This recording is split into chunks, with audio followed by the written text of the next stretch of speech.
people bet on the jockey, not on the horse. Horse is the product, jockey is the team. There is no better car than EVs in mountains. This is said on record for sure. अगर आप 1 lakh kilometre चलाते हैं तो आप 7 से 8 लाख रुपए बचा सकते हैं इलेक्ट्रिक व्हीकल चलाने में. It's easier to be friends, but it's difficult to be co-founders and friends both. तो क्या खर्चा आएगा मुझे आपके हिसाब से? हेलो दोस्तों, मेरा नाम है साहिल खन्ना और स्वागत है आपका इस सीरीज के अगले पार्ट के अंदर. और आज हम एक नई इंडस्ट्री के अंदर घुसने वाले हैं. आज हम बात करेंगे ई इंडस्ट्री के बारे में, ई व्हीकल्स के बारे में, किस तरीके से फ्यूचर के अंदर ई व्हीकल्स की इंडस्ट्री चेंज होने वाली है. आज हमारे साथ एक ऐसे फाउंडर है जो कि ई इंडस्ट्री को रेवोल्यूशनाइज करने वाले हैं आने वाले टाइम में. तो चलिए उनसे उनकी जर्नी जानते हैं. Hi guys, I am Raghav. Hi, I'm Akshat and we both are the co-founders of Static. At Static, we are building India's largest electric vehicle charging network. हम चार्जर्स लगा रहे हैं pan India for 4-wheelers, 2-wheelers and 3-wheelers. तो जितने भी electric vehicles आ रहे हैं they need charging and we want them to charge on our network. You can think of it as the future of Indian Oil. इसी जमाने में कहा जाता था कि अगर कोई धंधा करना है तो अपना खुद का पेट्रोल पंप खोल लो. तो फ्यूचर के अंदर पेट्रोल पंप की जगह आने वाला है ई स्टेशन और ये उसकी कंपनी चला रहे हैं. तो सोचो कितने बड़े आदमी बनने वाले हैं. क्या इंडिया के फ्यूचर के एलोन मस्क बन सकते हैं? तो चलिए सबसे पहले मुझे आप ये बताओ कि आपने अपनी जर्नी कैसे स्टार्ट करी. We are both engineers. I've done my engineering from VIT, IT में.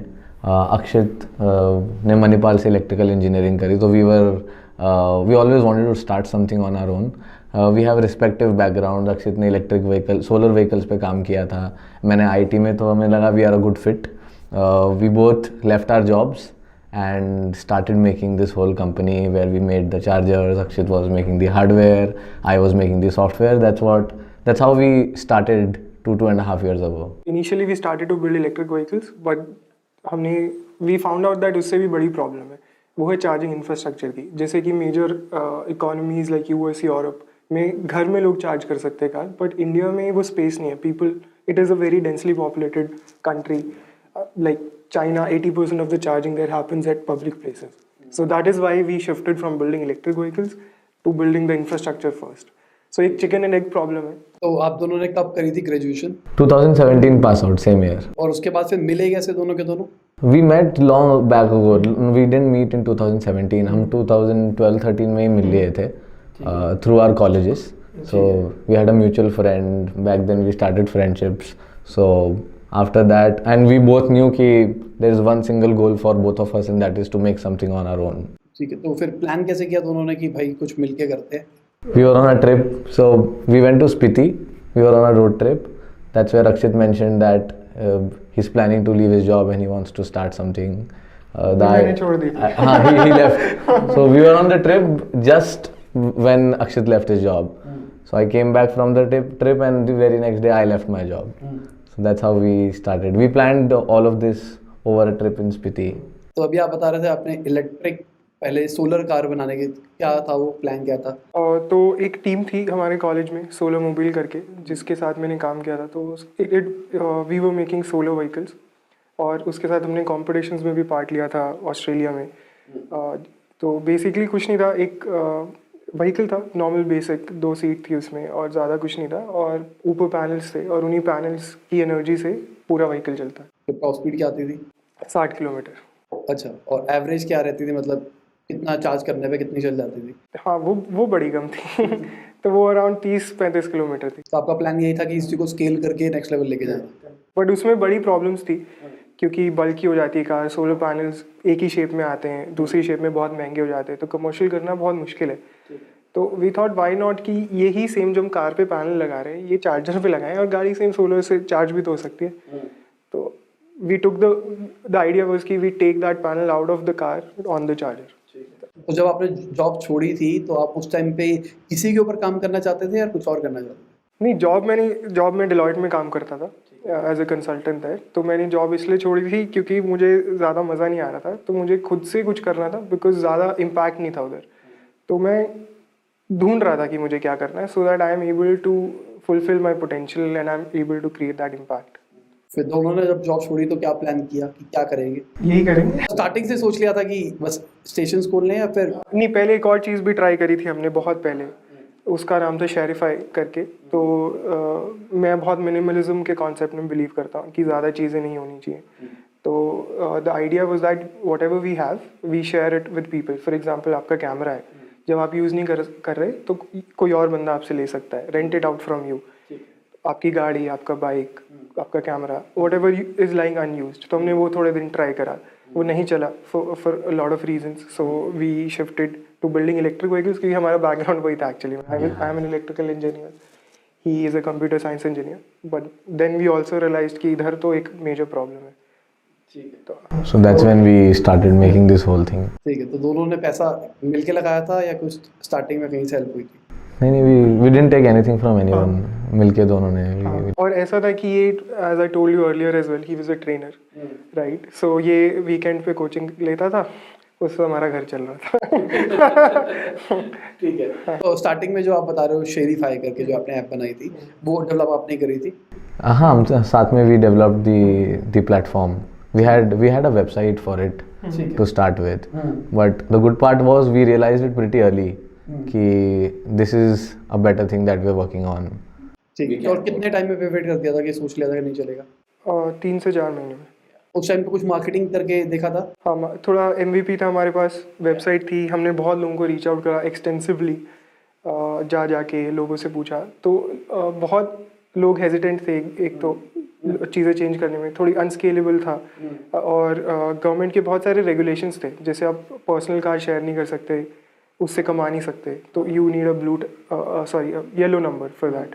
तो ये सब चीज़ों को देखते हमने देखा कि अनस्केलेबल है और हमें लाइफ के साथ कुछ तो करना पड़ेगा. तो उसके बाद जब आपने शुरू किया चार्जिंग का काम, तो क्या खुद से क्रिएट किए पहले चार्जर कि क्या कर रहे थे स्टार्ट? हाँ, खुद से. मेरा तो बैकग्राउंड यही है, तो हमने खुद से चार्जर बनाए. इसने ऐप बनाई कि ऐप से चार्जर चल जाए. ठीक है. So that is what we were doing. Akshit had expertise in electrical, so he was working on the hardware. पूरा hardware ready किया. It took a few months. काफ़ी time लगा to make that. And then I was working on the software. Then we started working on connecting these two. And that is what has become our USP today. The connectivity between the hardware और software को जैसे हम connect करते हैं. ठीक है. तो starting में MVP टाइप सी था ये भी टेस्ट करना था. कितना टाइम टेस्ट कर रहा था आपने फिर इसको, जब समझ में आ गया था हाँ अब इसी में जाना है? इसमें दो तरीके की चीज़ें थी. एक तो हार्डवेयर भी बना रहे हैं, तो हार्डवेयर में एक MVP बना सकते हो आप, बट एक सर्टेन लेवल का MVP होना चाहिए. सिर्फ कोई सॉफ्टवेयर प्रोडक्ट नहीं है मैं जिसमें जाके यूजर्स ला के टेस्ट कर पाऊँ. It should be safe and all of that, right. तो उसमें मुझे 3 से 4 महीने तो मिनिमम लगे ही थे वो बनाने में. पैरेलली ये सॉफ्टवेयर बना रहा था. तो अभी किसके पैसों पे चल रहे थे? खुद के पैसों we were using our savings. We didn't take it from anyone. ठीक है. फिर कितना कॉस्ट आया था पहला MVP बनाने में? हमें अराउंड इन टोटल सब कुछ मिला के हमारे 2.5 से 3 लाख लगे थे एक चार्जिंग स्टेशन बनाने में. First MVP plus first app when we rolled out. और इसको कुछ 4 महीने लगे थे टोटल कंप्लीट होने. Almost. ठीक है. उसके बाद फिर कैसे इसको ग्रो किया? उसके बाद so we apply to NASSCOM 10,000 startups करके एक प्रोग्राम है. यू गो देयर एंड वो सेलेक्ट करते हैं आपको. तो उनने हमें सेलेक्ट करा, मैंने अप्लाई करा था.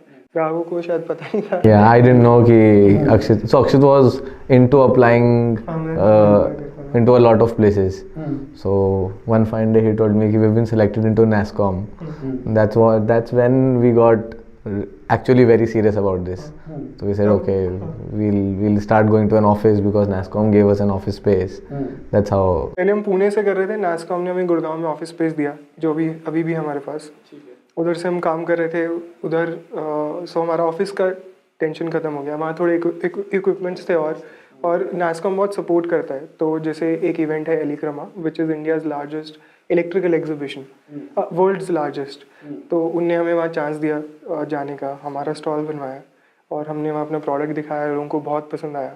बहुत लोगों ने हमसे बात करी, बड़ी कंपनीज़ ने बात करी. 2-3 लोगों ने हमें देखा.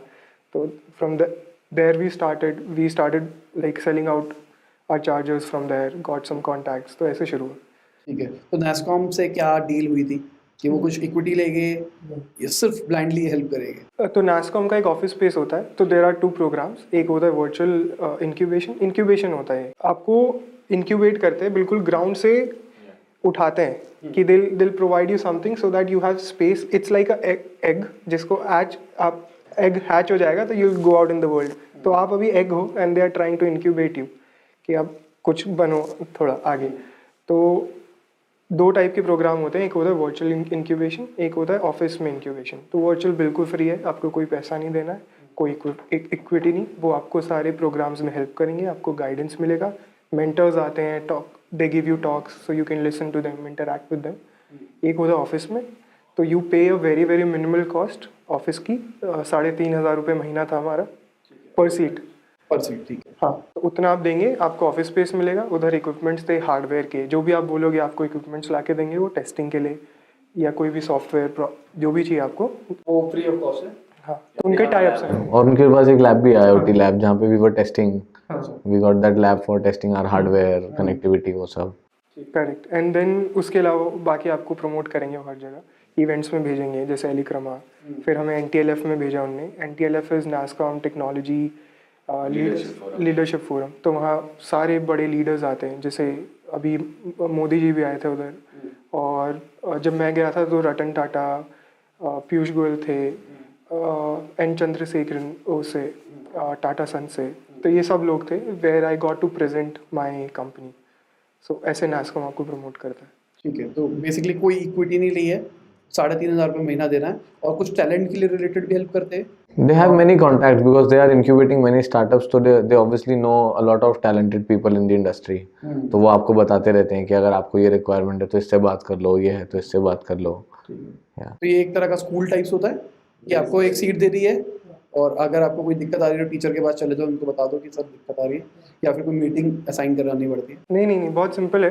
तो हाँ, वैसे ये स्कूल की तरह आपको, आपके पास सीट है, आप इधर से काम करो, कोई और दिक्कत है आप जाके बात कर लो, जो भी आपका कांटेक्ट है, दैट्स इट। ठीक है, तो एक बंदे को एक मैनेजर टाइप्स मिलता है, क्या होता है इसका सिस्टम? पूरे एक वेयर हाउस होता है, जैसे गुड़गांव का वेयर हाउस है, नोएडा का वेयर हाउस है, वेयर हाउस बोलते हैं उस स्पेस को। उस स्पेस का एक कांटेक्ट होता है, वो सब कुछ मैनेज करता है। पूरे वेयर हाउस के लिए वो बंदा है। फिर एक नेशनल रीजनल हेड होता है, फिर नेशनल हेड होता है। तो वहाँ पे सिर्फ आपकी जैसे रिलेटेड कंपनीज थी उस टाइम पे जब आप काम कर रहे थे, या फिर और भी अलग अलग इंडस्ट्री के थे? हर इंडस्ट्री के स्टार्टअप्स। तो नास्कॉम 10,000 स्टार्टअप का एम है कि 10,000 स्टार्टअप उन्हें 10 साल में इंक्यूबेट करने हैं। फिर उसके बाद जब आपने स्टार्ट किया, अपने MVPs बनाना शुरू किए, तो स्टार्टिंग में एक ही प्रोडक्ट लेके आप वहाँ पे एग्जीबिशन पे गए थे जो आपने बना रखा था? Yeah, we had that one single charger that we took there. ठीक है, फिर उसके बाद वहाँ पे कितने ऑर्डर्स आए? हमें कम से कम वहाँ से 25 ऑर्डर आए थे। और उसके अलावा हमें बहुत सारे अलग कॉन्टैक्ट्स मिले बड़ी कंपनीज में। बहुत इन्वेस्टर्स भी मिल गए वहाँ। तो जो पावर इलेक्ट्रॉनिक मैन्युफैक्चरिंग कंपनीज होती हैं बड़ी बड़ी, उनने हमें कांटेक्ट करा कि we want to fund you and build this product in house. तो ऐसे ही लोग मिले उधर से। ठीक है, तो 25 ऑर्डर आए थे, तो उसके बाद टीम हायर करी इस चीज़ को बनाने के लिए? अभी भी हमने ये था कि प्रॉफिटेबल कैसे होंगे, क्या होगा, हमें कुछ नहीं पता था कि कहाँ बनेगा चार्जर, कहाँ सॉफ्टवेयर अकेला बना रहा है। तो we got one more friend, जो हमारा पहले फ्रेंड था, तो we also got him in the team. He work with me on the solar car as well. तो उसे हम टीम में लाए, हमने मिलके हार्डवेयर देखा, फ्री में काम कर रहे अभी सब। तो पहले 3-4 हमारे लोग दोस्ती थे, हमारे कॉन्टैक्ट से, जो फ्री में ये एज अ एम्प्लॉय आए हुए थे या फिर as employ? So they came as an employee, but they were friends, so no one was getting salaries because we were not making money, and we were not funded कमाएंगे till तब then. देंगे भाई। Right, and we were not funded तब तक, so everyone was working for free actually. And वो थे ESOPs, जो आपको ESOPs देते हैं, तो ESOPs हैं उनके पास अभी भी। मतलब आप सैलरी की जगह ESOPs दे रहे थे कि भाई पैसे नहीं है भाई, तो इक्विटी लेता रहे और चलता रहे। जो हमारे पास ज़्यादा है वो हमने दिया। तो 25 जो ऑर्डर आए थे उस टाइम पे एक प्राइस क्या रखा था आपने एक चार्जर का? उस टाइम 45,000 रखा था। 45,000। तो वो, और उसमें कितना आपका बच रहा था? उसमें 5,000 ही बच रहा था। तो तब मुझे प्राइसिंग का कोई ज़्यादा आइडिया नहीं था कि कैसे करना चाहिए, क्या प्राइसिंग होता है। तो हमने कहा ठीक है 5,000 हम कॉस्ट टू कॉस्ट बेच देंगे, हमको स्केल करना है। The focus was not on making money at that time, it was to spread a word कि there is a product like this. Also get feedback के बेसिस पे वी कैन इम्प्रूव। तो ये था कि अगर ख़राब भी है तो लोग कंप्लेंट ना करें, कह रहे इतना महंगा बेच दिया। फिर उसके बाद 25 ऑर्डर फुलफिल कर दिए थे कितने टाइम के अंदर? अराउंड 1 महीने। One month, yeah. अच्छा, फिर सैलरी मिलनी शुरू हो गई सर? Yeah. ठीक है, आप भी सैलरी मिलना शुरू हो गए थे उस टाइम पे? Not that time. We didn't take salary till very late June, July, I guess. June, July में we took it. Yeah. एक अगर आप मेरे को थोड़ा टाइमलाइन बताओ कि किस किस टाइम पे क्या? Electrama was in January. January 2018 2020. 20 Yeah. ठीक है। और शुरू कब किया था आपने? शुरू करा था सितंबर 2019 में, सितंबर अगस्त 2019। अगस्त हाँ। में। उसके बाद में आपने ऑलमोस्ट दिसंबर निकाल दिया बनाते बनाते प्रोडक्ट को। December में we also got into NASSCOM. ठीक है, दिसंबर में हम नैस्कॉम आए हो, उसके बाद एक महीने के अंदर अंदर नैस्कॉम ने आपके 25 प्रोडक्ट बिकवा दिए। फिर उसके बाद आपको इन्वेस्टमेंट मिली? नहीं, हाँ, उसके बाद काफ़ी इन्वेस्टमेंट में इंडिया में 3-4 महीने लगते हैं, बिकॉज ड्यू डिलिजेंस होता है, आपको बहुत बैक एंड फोर्थ करना पड़ता है। तो इन्वेस्टर रेडी हो गए थे। और एक NTLF भी मैं बताया, NTLF था फेब में, NTLF क्या था वो? NASSCOM technology leadership forum. ठीक है, उसमें क्या हुआ था? हाँ, तो उसमें ये था कि यही सारे लीडर्स आते हैं। तो it was a very very closed community of all the leaders from all the big companies, जिसका भी नाम ले। मतलब लर्निंग देके जाते हो? हाँ, उनके टॉक्स होते हैं, प्लस मेरा भी एक talk। Then you get to present your product to whole of that premium audience. Okay. And you get more visibility. Then they got in touch with us. A few of them wanted to fund us back then. तो 5 basically all over India startup select करे थे उनने, जो भी उन्हें best लगे थे उस टाइम। तो we were one of them. और 5 स्टार्टअप्स को प्रेजेंट करना था। द आइडिया वाज कि दुनिया में क्या नया आ रहा है, तो because they are the leaders of big organisations, they should know that and they can also fund us if they wanted to.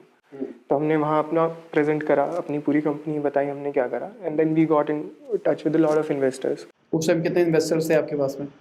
किसी ने फंड नहीं करा था। जो इंटरेस्टेड थे? इंटरेस्टेड तो मोर देन 80 थे मेरे पास टोटल। ओके, तो फिर आपने एक चुना या फिर कैसे? नहीं, तो व्हाट हैपेंड वाज कोविड आ गया, तो सबने बैक सीट ले लिया।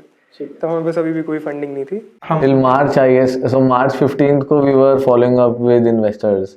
So till March, mid-March, we were still following up with the people who wanted to invest. Because suddenly COVID came and people said, let's step back and see what's happening in the world. इतना हो गया था कि हमने sign कर दिया था, उनका साइन करना बचा था, तो we celebrated also. So one investment, we celebrated an investment की funding हो गई है. But that didn't go through. तो उस टाइम पे क्या आपकी वैल्यूएशन डिसाइड करी गई थी? उस टाइम तो बहुत गंदी वैल्यूएशन थी। तो उस समय ये था कि 10 CR वैल्यूएशन थी। और रेवेन्यू कितना था आपका? रेवेन्यू था, मतलब प्रोजेक्टेड रेवेन्यू बोल सकता हूँ, क्योंकि टाइम तो छोटा ही था। तो उस टाइम जो प्रोजेक्टेड रेवेन्यू था वो 1 CR के आसपास होगा। ठीक है, तो मतलब आपको 10x मिल गया था उस टाइम पे वैल्यूएशन। हाँ, This is pre-COVID, yeah. हाँ। फिर उसके बाद क्या हुआ? तो सब इन्वेस्टर्स ने बैक सीट ले लिया, कुछ नहीं हुआ। और कितनी इक्विटी मांग रहे थे वो? 30%। 30%। And we were ready. We were celebrating that. ठीक है, उसके बाद फिर कोविड आया।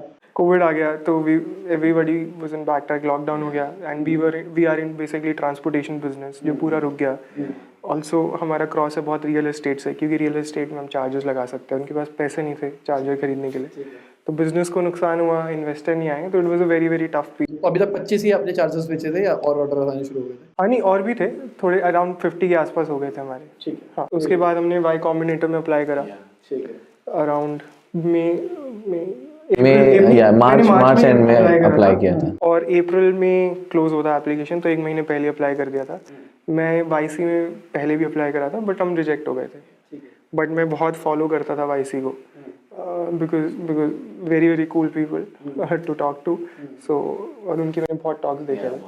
हाँ, तो मई में हमारा हो गया था YC में। कई राउंड्स होते हैं उसमें, आपको अप्लाई करना होता है, then they ask you questions, written questions, back and forth होता है काफ़ी, then they have a interview, जो 10 मिनट का इंटरव्यू होता है। 10 मिनट में आपको सब बताना है। तो इंडिया के अंदर होता है या फिर कैसा होता है? It is actually a Silicon Valley based incubation program.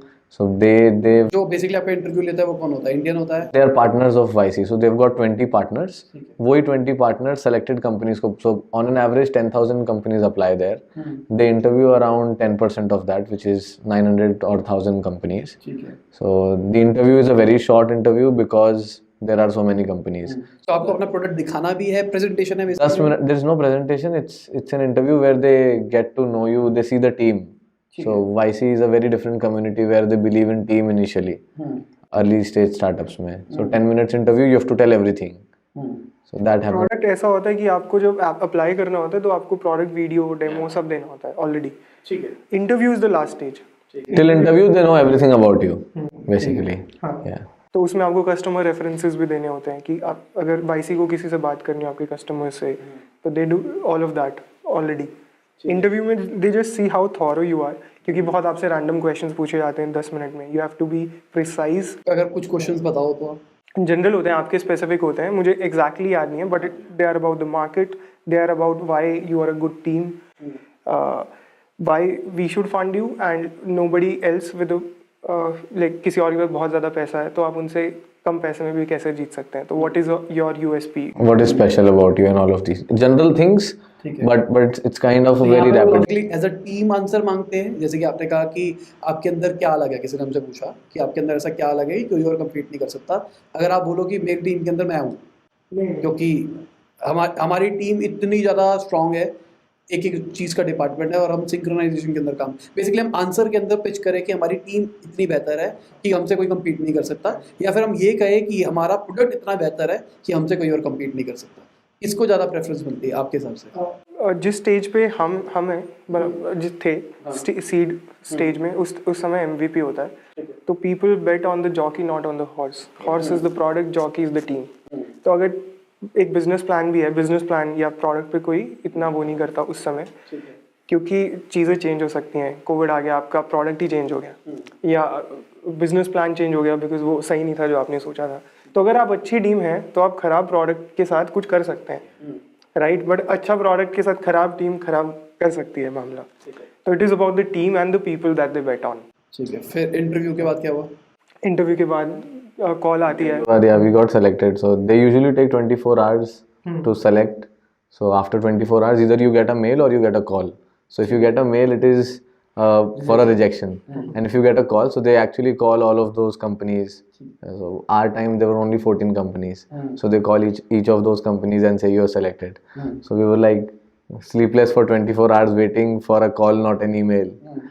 That's how. So next day we got a call and. तो इनका क्या होता है, कितने परसेंट इक्विटी लेते हैं और क्या पैसे देते हैं? ये 7% इक्विटी लेते हैं और $150,000 देते हैं। 150,000? अभी कम हो गई है इस बैच से, हमारा पिछला बैच था, ठीक है, तो हमारा 2 बैच पुराना है। ठीक है। तो उधर 150,000 आपको डॉलर्स देते हैं, 7% इक्विटी लेते हैं। अभी क्या स्टेप चल रहा है? अभी 125,000 देते हैं आफ्टर कोविड, मतलब अभी। ठीक है, और ये बस ये फिक्स है, चाहे कंपनी कैसे भी हो? It's a standard. It's a standard template. कोई भी कंपनी हो, ठीक है, all these companies have the same deal. ठीक है। उसके बाद क्या हुआ? आपने ठीक है डन कर दिया? फिर 3 महीने का प्रोग्राम होता है, वैसे तो सिलिकॉन वैली में होता है, आप जाते हो उधर और देयर आर गुड स्पीकर्स, जैसे जितने भी वाई कॉम्बिनेटर के एलुमनाई हैं, जैसे Airbnb, ड्रॉपबॉक्स, डोडैश, ये सब आते हैं, आपसे बात करते हैं, दे give you talks on different topics कि फंड रेज कैसे करना है, प्रोडक्ट अच्छा कैसे बनाना है, टीम अच्छी कैसे बनानी है, जो भी प्रॉब्लम्स होती हैं एक स्टार्टअप में या स्टार्टअप फाउंडर को when they build a company, they talk everything, tell you about their experiences and all of that. But Covid की वजह से सब वर्चुअल था हमारे टाइम में, और अभी भी है, तो सब आपको जूम कॉल, और 3 महीने के बाद होता है demo day where you present to investors. So it is just a 2 minute pitch. तो 100 स्टार्टअप होते हैं वाई कॉम्बिनेटर के थ्रू आउट द वर्ल्ड, तो हर स्टार्टअप को 2-2 मिनट मिलते हैं पिच करने के लिए अपना स्टार्टअप। इन्वेस्टर्स 2000 आते हैं दुनिया के बेस्ट, तो 2000 इन्वेस्टर्स 100-200 जितने भी स्टार्टअप हैं उनके लिए लड़ रहे हैं, तो you have to pitch and then investors एक पेज होता है, डेमो डे पेज, जिस पे होता है कि we want to talk to this startup, right. तो हमारे पास वो लाइक कर सकते हैं आपको, तो if you get a like you can set up a second meeting with them. तो सेकंड मीटिंग में you can take the discussion forward, see if you want to get an investment from them and all of that. ठीक है, तो आपको like मिले थे? हाँ, हमें around 100 like, Huge amount of likes. ठीक है, which is like one of the highest उस टाइम। ठीक है। फिर आपने फिर क्या किया? फिर मीटिंग्स करी, और 1 महीने सिर्फ मीटिंग्स करी मैंने। मैं पहले प्रोडक्ट में भी था, प्रोडक्ट डेवलपमेंट में, मैं उससे पूरा हट गया क्योंकि पूरा US टाइम पे था वो, हम इंडिया में थे।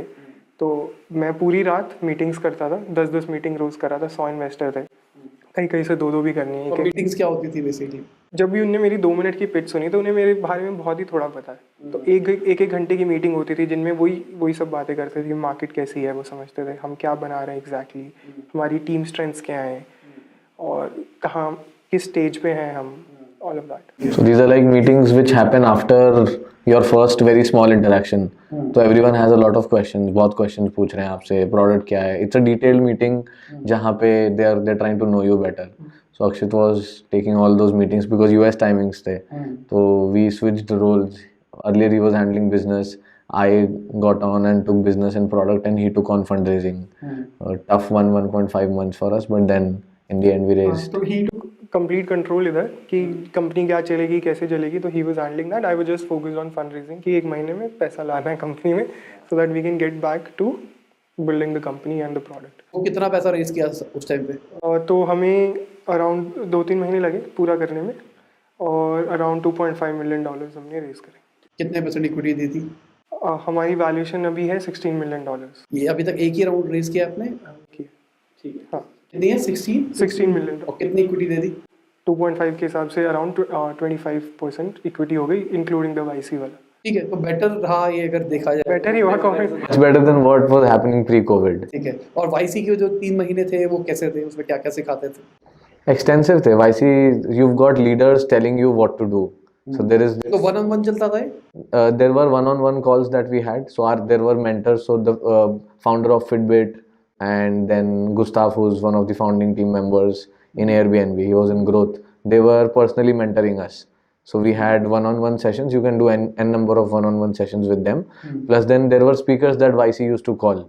So YC had speakers, Mark Anderson. We had Airbnb founders coming in and mentoring all the batch members. So we had these interactions where you could ask the leaders who've done this before about the problems that you're facing today or you might face later on. So that was a very good experience because you get to know what's happening, what might happen. A good learning phase, extensive 3 months where you're focusing on things and they keep telling you what to focus on. So that's about the 3 months in YC.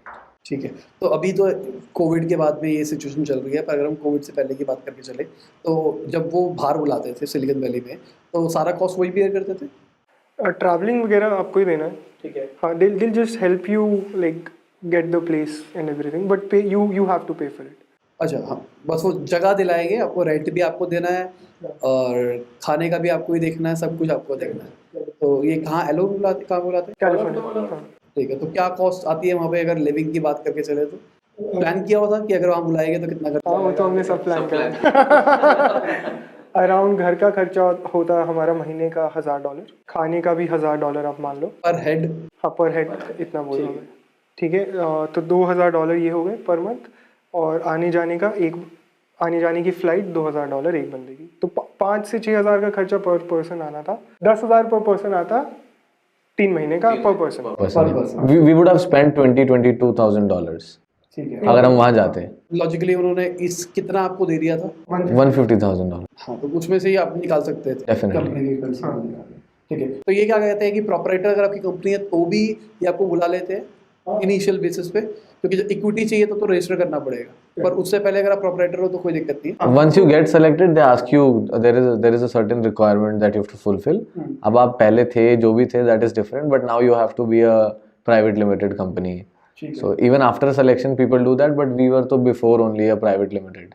तो basically आपको idea पे भी बुला लेते हैं, but आपको पैसा आपकी बैंक अकाउंट में तभी आएगा जब आप प्राइवेट लिमिटेड या फंडिंग लेने अपनी कुछ ऑर्गेनाइजेशन बना लिए. ठीक है. और कितने घंटे ट्रेनिंग चलती थी? हर रोज होती थी 2-3 घंटे. Yeah, every day 2-3 hours. यहाँ पे एक क्वेश्चन जो कि मैं आपसे ही पूछना चाहूँगा, क्योंकि फंडिंग आपने रेस करी और मुझे फंडिंग चाहिए और बहुत सारे लोगों को फंडिंग चाहिए, तो क्या है ये प्रोसेस? क्या चाहते हैं इन्वेस्टर सबको पैसा देते हैं? तो हर स्टेज पे अलग होता है. जैसे वो कई स्टेजेस होते हैं, सीड स्टेज, सीरी ए, सीरी बी, सीरी सी, हर में माइलस्टोन्स अलग होते हैं. तो सीड स्टेज जो कि हमने रेस कर ली ऑलरेडी, उस सीड स्टेज पे मोस्टली इन्वेस्टर्स को चाहिए कि टीम अच्छी हो, मार्केट साइज अच्छा हो, मार्केट हो उस चीज़ की, क्योंकि टाइमिंग बहुत ज़रूरी है किसी भी प्रोडक्ट की. राइट. टाइमिंग अच्छी होनी चाहिए, मार्केट अच्छी होनी चाहिए, आपकी टीम केपेबल होनी चाहिए. You should be the best people to attack that problem. ऐसा नहीं होना चाहिए कि अगर किसी और ने 100 करोड़ XYZ बंदे को दे दे तो ही is able to beat us for some reason. So team, timing, market, if you solve these 3 problems, done. Valuation कैसे डिसाइड होगी फिर? क्योंकि अभी तो हमारे रेवेन्यू है नहीं. करेक्ट. तो इस स्टेज पे इंडिया में होता है ऐसा कि आपके रेवेन्यू और इन सब पे करते हैं, बट क्योंकि हमारे सारे इन्वेस्टर्स यूएस हैं, सिलिकॉन वैली से, so it depends a lot on your credibility, not on the revenue. It depends on your vision. ठीक है. तो वहाँ उन्हें फ़र्क नहीं पड़ता कि वैल्यूएशन कितनी है, because they see it becoming $1 billion company. तो आज वो 10 मिलियन वैल्यूएशन पे कर रहे हैं, 12 पे कर रहे हैं, it doesn't matter to them. तो और ऐसा एक स्टैंडर्ड बन जाता है जितनी भी वाईसी कंपनी से ग्रेजुएट होती हैं और आफ्टर द 3 months कोर्स, तो दे have a valuation of somewhere from 10 to 18 million dollars। ठीक है। और उन्हें उससे फ़र्क नहीं पड़ता कि वो 18 पे कर रहे हैं या 10 पे, क्योंकि उन्हें तो $1 billion तो कंपनी। ये लॉजिकली अगर आपको 10 मिलेगी 18 मिलेगी, ये आपके पिचिंग के ऊपर है। मेरी पिचिंग के ऊपर। You're pitching your idea, your projections, and number of your team. ठीक है। What is the market that you're working in? आपके पास तो सारे 100 यस थे, हाँ। 100 लाइक्स थे, तो आपके पास तो कंपटीशन अच्छा खासा था। तो ये बेंचमार्किंग वाई कॉम्बिनेटर से आई हमारे पास कि हम 10 मिलियन से 18 मिलियन की हमारी वैल्यूएशन हो गई। And the vision that we bring, India में होते हैं तो हमारी वो वैल्यूएशन कम होती क्योंकि कम स्टैंडर्डाइज, मतलब वो स्टैंडर्डाइज्ड अक्रॉस द मार्केट। ठीक है। उसके बाद हाँ, पैसा आ गया तो first thing we did was all of us were overwork. हम 2-4-5 लोग कुछ कर रहे थे, तो we started to build a team. तो अभी हमारे 17-18 लोग हो गए हैं। तो वी डिवाइडेड द कंपनी की हार्डवेयर बनाएंगे, हम सॉफ्टवेयर बनाएंगे और कुछ लोग बिजनेस करेंगे। And then we started targeting more people, started building products faster. हम पहले एक चीज़ नहीं कर पा रहे थे कि लॉन्च फास्ट फेल फास्ट, जो वाईसी का भी मोटो है। हमारे पास पैसे आने के बाद हमने सबसे पहले ये काम करा कि get the product out in the market very very fast, gate feedback, improve and go through that cycle. And जो अगर कोई कॉम्पिटिटर भी आ रहा है तो उससे हम ये गैप क्रिएट करते जा रहे हैं इस वजह से। तो this is what we did just after finding. Initially app आपने ही बनाई थी सब कुछ, फंडिंग आने के बाद में क्या हुआ? सब कुछ नया स्क्रैच से ऐप बनाई है, उसी के ऊपर चिपे लगाई? No, we actually made a new product altogether. Funding से पहले जो app थी, it is very different than what we have today. और आइडिया चेंज हुआ? The idea was the same, the vision was the same. It's just that we got some funding, we got more good people who could work with us, so we could execute well, launch faster, make changes faster. That's what we were doing. तो funding से पहले जो app थी, it was a very basic app, but today we have many features on the app. And earlier I was alone, but after funding we got a few people who joined us who are the experts in what they do. ठीक है। तो उसके बाद अब आप B2C भी जा रहे हो या B2B काम कर रहे हो? दोनों चीज़ें। तो B2B और B2C दोनों के साथ किस तरीके से काम कर रहा है दोनों? तो जैसे रियल एस्टेट कंपनीज के साथ हम काम करते हैं, उनका कोई भी प्रोजेक्ट आता है, if they want to make it EV ready, right, so we work with them directly. तो आप उनको सेशंस लगा के देते हो, सेटअप पूरा करके देते हो और उनसे कोई फिक्स कॉस्ट लेते हो एक बार सेटअप करने, आगे वो जो भी रिकरिंग होता है वो देते हैं। ब्रांडिंग आपकी रहती है। ठीक है। उसके बाद दूसरा B2C क्या कर रहे हो? B2C क्या है कि हम पब्लिकली चार्जेस लगा रहे हैं बहुत जगह, पब्लिक स्पेसेस में, शॉपिंग मॉल्स में, मार्केट्स में, हाईवेज पे। तो उधर कोई भी customer who drives an electric vehicle can, like हमारे ऐप के थ्रू ही can find the charger, go to that charger, remotely ही उसे स्टार्ट स्टॉप कर सकता है और पे कर सकता है यूज़ करने के लिए। ठीक है। तो क्या चार्ज रहता है? डिपेंड करता है लोकेशन टू लोकेशन, बट अगर मैं एक एवरेज दूँ तो 500 रुपये में आपकी गाड़ी फुल चार्ज हो जाती है। इतने, अगर बेसिकली हर गाड़ी का अलग अलग वो है ना, कितनी बैटरी कैपेसिटी है, तो उसमें क्या फ़र्क पड़ता है? हाँ, तो मैं आपको पर किलोमीटर बता देता हूँ। तो 1.5 रुपये पर किलोमीटर पड़ता है। ठीक है। तो चाहे आपकी कितनी भी बैटरी कैपेसिटी हो, कितना भी फास्ट स्लो चार्जर हो, किसी भी लोकेशन पे करें, अराउंड इतना कॉस्ट आता है 1.5 रुपये पर किलोमीटर चलाने का। तो आप एक जितनी यूनिट वो लेता है उस हिसाब से चार्ज करते हो, चाहे वो टाइम कितना भी लगाए? नहीं, तो 2 चीज़ें होती हैं, एक होता है AC चार्जर और एक होता है DC चार्जर। तो AC चार्जर स्लो चार्जर होता है, जो मोस्टली बिल्ड ऑफिसेज में लगता है, आपके घर रेजिडेंस सोसाइटी में लगता है। इसमें गाड़ी चार्ज होती है 7 से 8 घंटे में, wherever you are staying for a longer period. तो इसमें हम पर यूनिट बेसिस से करते हैं। ठीक है। कि कितनी आपने इलेक्ट्रिसिटी कंज्यूम करी। बट फास्ट चार्जर्स हम लगा रहे हैं पब्लिक स्पेसेस में, हाईवेज, ऑल ऑफ दैट, तो उसमें गाड़ी 40 मिनट में चार्ज हो जाती है आपकी। तो उधर हम टाइम बेसिस पे करते हैं, because there we can sell electricity not as a commodity but as a service. 40 minute के आप 500 रुपये लेते हो On an average. मतलब वो बेसिकली डायनामिक रहता है गाड़ी टू गाड़ी। Yeah, you can profile apps, मतलब ऐप में you can do car profiling, तो आप estimate निकाल लेते हो। तो if you have a different car, you'll get a different estimate, but before charging you get to know कि हाँ 1 घंटे के मुझे इतने पैसे देने हैं। और जो B2B रियल एस्टेट वाले वो भी ऐप यूज़ कर सकते हैं आपकी? हाँ, वो करते हैं। तो रियल एस्टेट में जैसे हम जो भी लोग सोसाइटी बना रहे हैं उसमें हम चार्जर लगा रहे हैं, तो the people who stay in the society use our app to use the charger. ठीक है। तो आप उससे जो रियल एस्टेट वाला है उससे कुछ फिक्स पैसा ले रहे हो, क्या कर रहे हो, या नहीं इंक्लूड है वो? नहीं, तो we do outright sale of the charger initially. ठीक है। जो भी चार्जर उनने खरीद लिया है, and then for the software and the maintenance all of that we take a 20% cut ठीक है। ऑन, लाइक जैसे अगर 7 रुपये की बिजली है, if the builder is selling them for 10 rupees for example, on the 10 rupee on the 3 rupees profit we have a 20% cut. ठीक है, तो ये फिक्स रखा हुआ आपने। ठीक है, गुड है। तो अगर मैं बात करूँ, मुझे अपना खुद का चार्जर लगाना है, तो क्या सीन है? हाँ, तो आप you can get in touch with us. हम आपको समझा देंगे कौन से चार्जर्स हैं, what is suitable for you. You can buy the chargers, place it in your property, will help you install the charger, transport the charger and then commission the charger. Commission means कि हम software से enable कर देंगे उसे, ताकि आपको कोई बंदा ना रखना पड़े उधर, सब कुछ ऐप से चल जाएगा, ऐप से पेमेंट हो जाएगा, आपके पास आ जाएगा। तो we'll do all of that work and you just have to pay for the charger, and similar model we have a cut for the software. जैसे कि मान लो मेरे पास बहुत पैसा है, ठीक है, मेरे पास पड़ा है 25-30 करोड़ रुपया।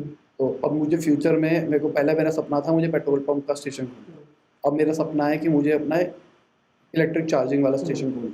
तो क्या खर्चा आएगा मुझे आपके हिसाब से? नहीं, डिपेंड करता है कि आपको कितने चार्जर लगाने हैं। आपके हिसाब से अगर मुझे 10 लगाने हैं फास्ट स्लो? फास्ट, ठीक है, तो आपका 1 करोड़ का खर्चा आएगा। ठीक है, तो 10 लाख रुपए फर्स्ट चार्जर के दे रहे हो। और अगर हम स्लो की बात करके चले तो वो 70,000 के आसपास। वो 70,000 के आसपास। तो नॉर्मली ये जो कमर्शियल एरिया में लगेगा तो फास्ट लगेगी, ठीक है। और लैंड का जो खर्चा आएगा वो अलग। तो आप क्या कर रहे हो लैंड के लिए? रेंटेड कर रहे हो या फिर कुछ टाइप कर रहे हो? तो हमारे 2 मॉडल्स हैं। एक जहाँ हम पब्लिक स्पेसेस पे लगा रहे हैं, वहाँ प्रॉपर्टी ओनर चार्जर खरीद के लगा सकता है। तो जैसे कोई शॉपिंग मॉल है, तो that guy can buy the charger, install it in his property and we take a 20% cut. तो उसका पैसा लग गया, उसी का लैंड है, तो कोई दिक्कत नहीं है। दूसरा मॉडल है कि आपका लैंड है, हमारे पास बहुत सारे ऐसे इन्वेस्टर्स हैं जो सिर्फ पैसा लगाना चाहते हैं, जिनके पास लैंड नहीं है। तो आप पैसा लगाइए चार्जर पे, हमने लैंड के लिए भी टाई अप कर रखे हैं बहुत सारे, हम उस लैंड पे चार्जर लगाएंगे। तो सबके बीच में रेवेन्यू शेयर होगा। 3 स्टेक होल्डर्स हैं, एक जो चार्जर इन्वेस्टर है, एक प्रॉपर्टी ओनर जिसके लैंड पे लग रहा है, और एक हम जो मेंटेनेंस सॉफ्टवेयर और हार्डवेयर दे। तो आप वही प्रॉफिट पे 20% ले रहे हो यहाँ पे या फिर बढ़ा रहे हो? हम 20 ले रहे हैं, चार्जर इन्वेस्टर को 50 मिलता है और 30 मिलता है लैंड ओनर। 50-30-20 स्प्लिट है अगर ऐसा है। So you can be a part of this whole system not only if you have money. अगर आपके पास कहीं लैंड है तो तब also you can come to us and we can say ठीक है, आपके लैंड पे कोई और चार्जर इन्वेस्ट कर देगा and we'll give you a 30% cut. तो जैसे अभी मेरा एक आइडिया है, अभी बात करते करते एक बिजनेस मॉडल बन गया मेरा। मेरे पास लैंड पड़ा हाईवे के ऊपर, मुक्तसर से पहले, तो मेन रोड पे, तो वहाँ मैं अपना स्टेशन खोलना चाहता हूँ, ठीक है। लैंड पड़ा है, अब मेरे को 1 करोड़ रुपये नहीं लगाना, क्योंकि मेरे को 10 स्टेशन खोलने पड़ेंगे, मेरे को 1 करोड़ नहीं लगाना। तो मैंने आपको कहा मेरे को पार्टनर ला दो, आप पार्टनर ले आए, तो वहाँ से जो इलेक्ट्रिसिटी का जो पैसा आ रहा है उसका मुझे 30% प्रॉफिट का मुझे मिलेगा। आगे जो भी चीज़ होगी वो सबके सब देखेंगे। और रिस्क कौन बेयर करेगा यहाँ पे? किस चीज़ का रिस्क? रिस्क जैसे कि अभी इकोसिस्टम उतना अच्छे तरीके से डेवलप नहीं हुआ है, तो अगर लोग नहीं आते हैं या कोई इक्विपमेंट में कुछ फॉल्ट आ जाता है तो वो कौन बियर करेगा? इक्विपमेंट के फॉल्ट के लिए इंश्योरेंस है, हम सब इंश्योरेंस है। इक्विपमेंट डैमेज होता है, वैंडलिज्म होता है, कोई तोड़ देता है, तो इक्विपमेंट का कॉस्ट कवर्ड है। ठीक है। इक्विपमेंट से किसी को हार्म होता है तो थर्ड पार्टी भी इंश्योरेंस है, वो आपके तरफ से ये सब कुछ, तो दैट इज़ ऑल कवर्ड। ठीक है। और अगर जो इकोसिस्टम का रिस्क है वो हम तीनों लोग ले रहे हैं, the charger investor, the land owner and we also. और मैं अगर उस लैंड को और तरीके से भी यूज़ करना चाहूँ तो कोई दिक्कत नहीं है। जैसे कि मान लो मैं वहाँ पे मेला चला रहा हूँ, मैं पीछे के इलाके में, We just need 2 dedicated parking spaces. ठीक है। वो डेडिकेटेड पार्किंग स्पेस में इलेक्ट्रिक व्हीकल आने चाहिए, दैट्स और इट। ये जो आप पार्टनर की बता रहे हो, अगर मेरे पास लैंड है तो मेरे को कितने स्टेशंस का, कितनी जगह होनी चाहिए मेरे पास? पर स्टेशन आपके पास 6 स्क्वायर फीट का इंस्टॉलेशन लगेगा चार्जर में और एक पार्किंग स्पेस।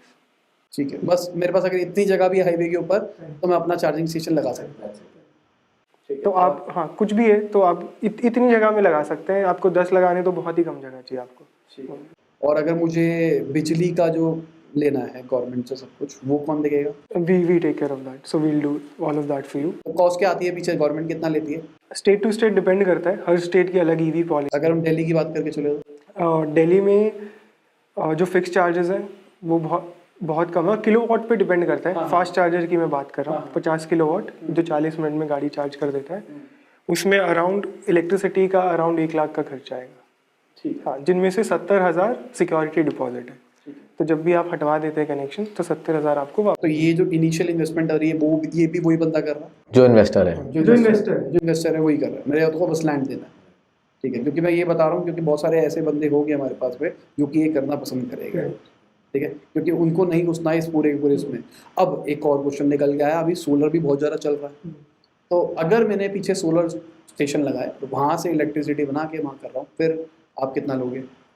हाँ नहीं, सेम ही है, बस इतना हो जाएगा कि जो कॉस्ट गवर्नमेंट को देते हैं हम इलेक्ट्रिसिटी, जैसे मान लो 7 रुपये अच्छा, अगर मैंने पैसा बचा लिया तो वो मेरा है। मार्जिन होगा। आपने बस रॉ मटेरियल की कॉस्ट कम कर ली। इफ यू हैव अ अगर मान लो मुझे 4 रुपए की कॉस्ट आ रही है और गवर्नमेंट असली में 7 रुपए चार्ज करती थी, तो 3 रुपए जो बच रहा है वो भी मेरा है। मार्जिन होगा। आपने प्रॉफिट मैक्सिमाइज कर लिया आप। ठीक है, तो यहाँ पे मैं सोलर स्टेशन भी अपने लगा सकता हूँ। ठीक है, तो ये आपके कोई कर रहा है अभी सोलर के ऊपर? सोलर हम कर रहे हैं अभी, लेकिन सोलर इतना फीजिबल नहीं है on public charges, because 50 kilowatt का चार्जर है और 50 किलोवाट चार्जर के लिए बहुत ज़्यादा चाहिए। ठीक है, करेक्ट। तो अगर आपकी एक नॉर्मल एक घर है, 500 गज का घर है, उसमें अगर पूरे छत पे हम सोलर पैनल लगा देते हैं तो उससे 7 किलोवाट का चार्जर चल सकता है, जो आपके घर वाला है, जो 7-8 घंटे में गाड़ी चार्ज कर रहा है। पब्लिक वाला नहीं कर सकते आप उससे। तो वो है। और अगर मैं B2C की बात करके चलूँ अपनी वाली, तो गवर्नमेंट आजकल एक नया चार्ज कुछ प्लान देती है जिसके अंदर शायद 3 रुपये 4 रुपये यूनिट लेती है घर के अंदर, अगर आप लगाते हो तो अगर मैं अपने घर के लिए लेना चाहता हूँ तो मेरे को कोई दिक्कत नहीं है, वही ले लूँ, आपका स्टेशन लगवा दूँ। ठीक है, और उसको मैं उसको कमर्शियली यूज़ करूँ तो कर सकते हैं। आपको बिना बताए? हाँ कर लो, बिल्कुल दिक्कत नहीं। We don't have a problem, like that is your, If you buy the charger, you can use it anyhow you want. बस अगर मैं ऐप यूज़ करूँगा तो then we'll take a convenience. App और मेंटेनेंस, मेंटेनेंस, हम उसका पूरा charger का मेंटेनेंस भी करते हैं अगर पब्लिक स्पेस में यूज़ हो रहा है। अगर घर के अंदर यूज़ हो रहा तो हाँ घर सो अभी आप घर के लिए नहीं करते? नहीं, घर के लिए भी outright sale the charger. There is a different AMC cost for that. अगर आपको ऐप और ये वाला नीचे 20% कट नहीं देना बेसिकली, तो there is a different AMC cost, annual maintenance cost. वो कितना होता है? वो डिपेंड करता है चार्जर टू चार्जर, अराउंड 5% होता है 5% ऑफ द चार्जर कॉस्ट ठीक, मंथ ईयरली। तो अगर हम फ्यूचर में ईवी इंडस्ट्री के बारे में बात करके चलते हैं इंडिया के अंदर, तो आपको क्या लगता है क्या पर्सपेक्टिव निकलने वाला है आने वाले टाइम? अच्छा ही निकलेगा वो तो, क्योंकि आपका काम है Obviously, और हमारा काम इसलिए नहीं, because electric vehicles are obviously more sustainable. There is no pollution. After COVID, the sentiment of people has also changed towards clean environment, right? And not just this. I mean, sentiment, electricity, carbon footprint is all okay. The operational costs are almost 1/10. So in future, if you're driving a petrol vehicle and you're paying 10 rupee per kilometer, और आप electric गाड़ी चला रहे हो and it's 1 rupee per kilometer, you are automatically going to start buying electric vehicles. So the market is not a problem at all. It is like huge. जैसे कि बहुत सारे डिफरेंट सेगमेंट्स हैं, कमर्शियल व्हीकल्स, पर्सनल व्हीकल्स। तो अगर आप 1 lakh kilometre चलाते हैं तो आप 7 से 8 लाख रुपए बचा सकते हैं इलेक्ट्रिक व्हीकल चलाने में। तो अगर आप टैक्सी चला रहे हैं, ओला उबर या टैक्सी कंपनी है, तो आप बहुत ज़्यादा पैसे बचा सकते हैं। ब्रेक इवन 1.5 से 2 साल में हो रहा है। तो इसीलिए जितने भी टैक्सी कंपनीज हैं वो सारे शिफ्ट हो रहे हैं। उबर ने बोल दिया कि 2030 तक ग्लोबली, 2040 बोला शायद, 2040 ग्लोबली हम सारे व्हीकल्स को इलेक्ट्रिक कर देंगे। ओला की ऑलरेडी एक ओला इलेक्ट्रिक फर्म है और बहुत सारे कंपनीज आ रहे, ब्लू स्मार्ट। तो commercially I do not see a problem, बहुत जल्दी चीज़ें चेंज हो रही हैं। अगर इकोसिस्टम बन जाएगा तो कंज्यूमर भी आना शुरू हो जाएगा। जैसे मेरा बहुत टाइम से मन कर रहा है लेने का, अभी मेरे पास As he said, it's a chicken and egg problem. तो अभी आप इसलिए नहीं ले पा रहे क्योंकि चार्जिंग स्टेशन नहीं है। तो now we are making highways electric vehicle ready. तो अगर आपको यहाँ से चंडीगढ़ जाना है तो we are having a station in Murthal. अगर आपको यहाँ से देहरादून जाना है तो we have a station in between अभी है हमारे पास मेरठ। यस, तो अगर मैं यहाँ से हरिद्वार जाना चाहता हूँ जो कि मेरे लिए कॉमन है, तो मैं जा सकता हूँ? yeah, very easily. So I'll tell you, I'm from Haridwar. ठीक है, Yeah, so Delhi Haridwar is now EV ready. Mansoorpur, which is the place which is exactly the midpoint of both places, has an electric vehicle charging station. So you can simply drive from Delhi, stop at Mansoorpur, 30-40 minute stop. It's a fast charger, and you have full charge enough to go to Dehradun. तो हरिद्वार तो उससे पहले ही है। और वो food carnival एक जगह location है, सो यू कैन उधर बीकानेर वाला कॉफी सबवे और ये इट्स अ बिग आउटलेट जहाँ पे आप कोस्टा कॉफी, ये जो मैं आपको बता रहा हूँ कि जो स्टेशंस लगेंगे उसके पीछे खाने के आउटलेट्स बनेंगे, और वो एक बहुत ही अच्छी स्टेशन की जगह होगी, क्योंकि 40 मिनट बंदे को गाड़ी चार्ज करनी है और गाड़ी के बाहर खड़े होकर चार्ज करनी है। ये नहीं गाड़ी के अंदर बैठ के एसी चला के बैठा हुआ है, तो बाहर खड़ा रहेगा तो वो कहेगा यार आसपास खाने की जगह कहाँ है, उसको कोई भी ऐसी जगह दिखेगी वहाँ जाएगा, 40 मिनट है उसके पास। ऑल हाईवे तो on an average at highway pit 40 stops you पूरी स्टॉप हो फॉर जाती है। 30-40 मिनट्स। अगर आप मैकडी पे रुकते हो तो आप 30-40 मिनट्स के लिए रुकते हो। हाँ। That is the time we take to full charge your vehicle. But आपको 40 मिनट खड़े नहीं होना, 20 ही मिनट होना, क्योंकि 40 में 0 से 100 हो रही है। हाँ। अब 50 होगी ना आपकी। हाँ, तो असली में लॉजिकली 80 से 100 होने में ज़्यादा टाइम लगता है। ठीक है, तो अगर एक अभी के लिए एडवाइस लेना चाहो, पर्सनल एडवाइस, और इनके लिए भी, एक बंदा है उसके पास पैसे है, बहुत अमीर है, ठीक है, बहुत अमीर है अब उसको गाड़ी लेनी है, कौन सी ले इस टाइम पे ईवी में? MG ZS MG? मैंने सब चलाई है, वी ऑल्सो ड्राइव हाँ, MG। मैंने भी टेस्ट ड्राइव लेके आया, मुझे भी अच्छी लगी, बस वो चाइना प्रोस्पेक्टिव से मैं रुक गया। अच्छा हाँ, अब उसकी लेकिन असेंबली और प्लांट गुजरात में ही है, चाइनीज़ कंपनी तो है, बट अगर मैं चाइनीज़ एंगल हटा दूँ तो it is one of the best cars in India. Performance wise even we drive an MG ZS, so performance wise it is amazing. दोनों के पास अलग अलग है, एक ही पे दोनों? ठीक है, और अपने स्टेशन पे ही चार्ज करते रहते हैं ठीक है। We have taken that car to Shimla, so it's not कि हम कितनी चार्ज करी थी? we charged it for a couple of times. We stopped by at Murthal, which is one point where we charged. Then we reached Chandigarh. Chandigarh पे we did charging and then we came back. ठीक है, एक question पूछना चाहूँगा, यहीं से निकल गया है कि ये स्टेशंस की पोजीशन आप अपने हिसाब से भी लगाते हो क्या, कि यार शिमला जाना है, रास्ते में कोई चार्जर नहीं है, चले यहाँ पे लगा लेते इसीलिए गए थे इसीलिए गए। So if we are the users, then we know where the chargers should be. That's why we went ourselves on highways. कि if we are making Delhi Haridwar EV ready, we take an EV and we install a charger where we feel हमारे को range anxiety हो रही है, right? तो that is what users also would feel. तो ऐसे ही दिल्ली शिमला जब हम गए तो हमें लगा कि मूर्थल के आसपास people will start feeling range anxiety. तो वहाँ पे we installed a charger. Then we reached Chandigarh. Shimla जाना है तो चंडीगढ़ में you have to boost your power and then reach Shimla. So that's what we are doing. और हमें नई बात भी पता लगी कि पहाड़ों में बहुत अच्छी चलती है car. There is no better car than EVs in mountains. This is said on record for sure. क्योंकि जब आप नीचे करते हैं हैं, चालू हो जाती है। तो वापस आ जाती है। तो हम शिमला से चंडीगढ़ 9% बैटरी खर्च में वापस आ गए, विच इज़ इक्वल टू 40 रुपये। 40 रुपये में हम एक प्रीमियम कार में शिमला से चंडीगढ़ आ गए। तो दैट इज़ लाइक सुपर्ब। ठीक है, तो आपको लगता है फ्यूचर में कोई और गाड़ी भी आने वाली है ईवी के अंदर, इंडिया के अंदर? जैसे अभी सुनने में आ रहा है किया की आने वाली है। Definitely. Maruti is also testing. All big car players will have EVs. We'll have more than 15 models coming in the next 1 year for sure. ठीक है, तो आपको कुछ पता लगा है मार्केट का? हाँ, मर्सिडीज़ आ गई है। मर्सिडीज़ आपको पता है EQC आ गई है। जैगवार की I-Pace आज ही लॉन्च है, आज लॉन्च है जैगवार I-Pace का। और वो शायद 1-1.5 करोड़ की निकाल रहे हैं। 90 लाख के अराउंड। हाँ, हाँ, ठीक है। टेस्ला आ रही है। टेस्ला कब तक आएगी? टेस्ला 6 महीने में आनी चाहिए। ठीक है, और किस रेट पे आएगी आपके हिसाब से? मैं बिल्कुल गलत हो सकता हूँ। हाँ, पर आपके हिसाब से अराउंड 45 to 50 लाख। इसके आसपास में आ जानी चाहिए, क्योंकि अगर हम यूएस रेट को इंडिया में लेके आते हैं तो सस्ती आनी चाहिए। But then there are duties, पर right? गवर्नमेंट ड्यूटी लगा रही, पर गवर्नमेंट का ये भी कहना है कि हम सब्सिडीज दे रहे हैं। इतनी नहीं देंगे ना, 1-1.5 लाख की देंगे। ड्यूटी ज़्यादा लगाएंगे, सब्सिडी कम है। हाँ, अगर मेरे को चार्जिंग स्टेशन लगाना तो उसमें भी सब्सिडी है क्या? 6,000 रुपये की।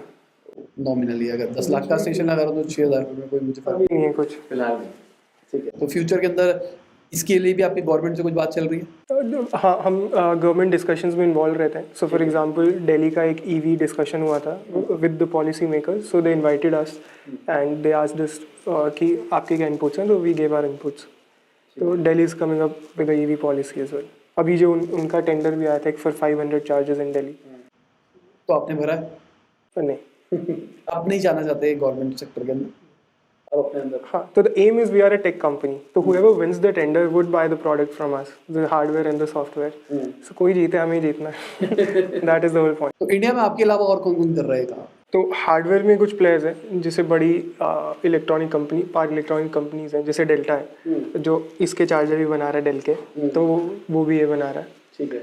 एक्सिकॉम है जो बैटरीज बनाता था, अभी हमारा राजा है जो एमरॉन की बैटरीज बना रहा था, वो भी चार्जर्स में आ रहा है। तो ये सब चार्जर बना रहे हैं। सॉफ्टवेयर में ऐसा कोई मेजर प्लेयर नहीं है। ठीक है। तो सॉफ्टवेयर में we are the only major player and our advantage is that we have both hardware and software and the best part is we are hardware agnostic.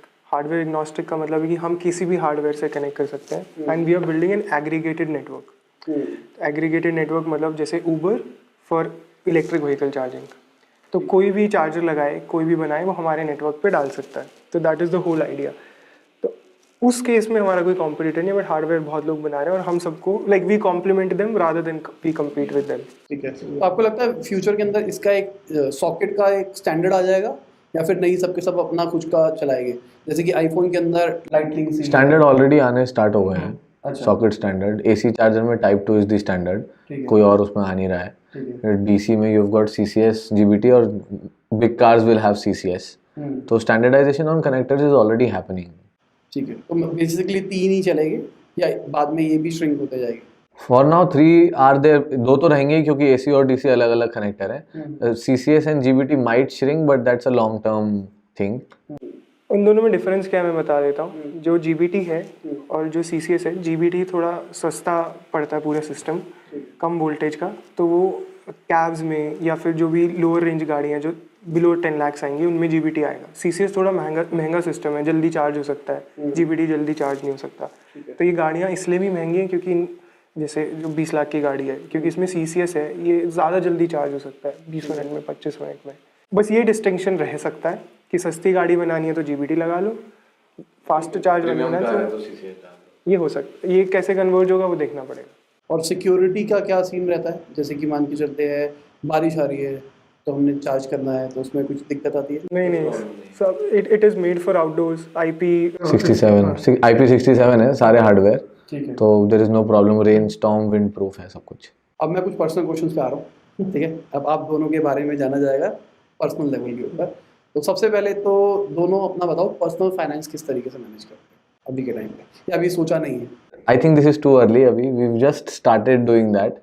Akshit has been the finance guy, तो मेरा personal finance भी अक्षित के through I manage mostly. जैसे अभी आप बता रहे थे हमने ईवी गाड़ी ले ली, उससे इतना पैसा बच गया, हमने इतना ट्रैवल कर लिया, तो ये भी फाइनेंस का ही पार्ट है देखा जाए तो, कि आपके पास पैसा है, आपने स्पेसिफिकली इलेक्ट्रिक गाड़ी ली और आपने बोला कि अगर आप 1 लाख किलोमीटर चलाते हो तो आप इतना पैसा बचा सकते हो, ये भी फाइनेंस है।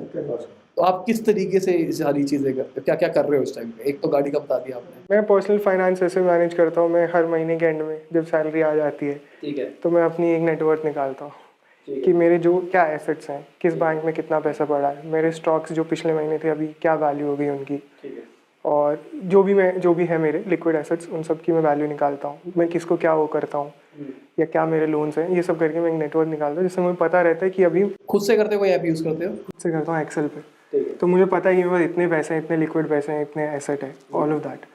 उसके अलावा मेरा एम रहता है कि मैं अराउंड 20%, क्योंकि अभी हम बहुत यंग हैं राइट, तो 20% मैं स्टॉक्स में इन्वेस्ट करता हूँ हाई रिस्क, जो हाई रिस्क है मुझे लगता है जो अच्छे परफॉर्म करेंगे, और 10% मैं म्यूचुअल फंड में डालता हूँ जो थोड़े सेफर बेट है for building the longer term.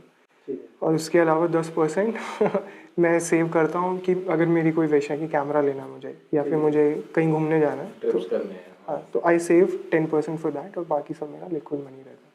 ठीक है, तो this is how I work on my personal. Normally आप एक्सपेंस को कुछ कितना तक रखने का कोशिश करते हो?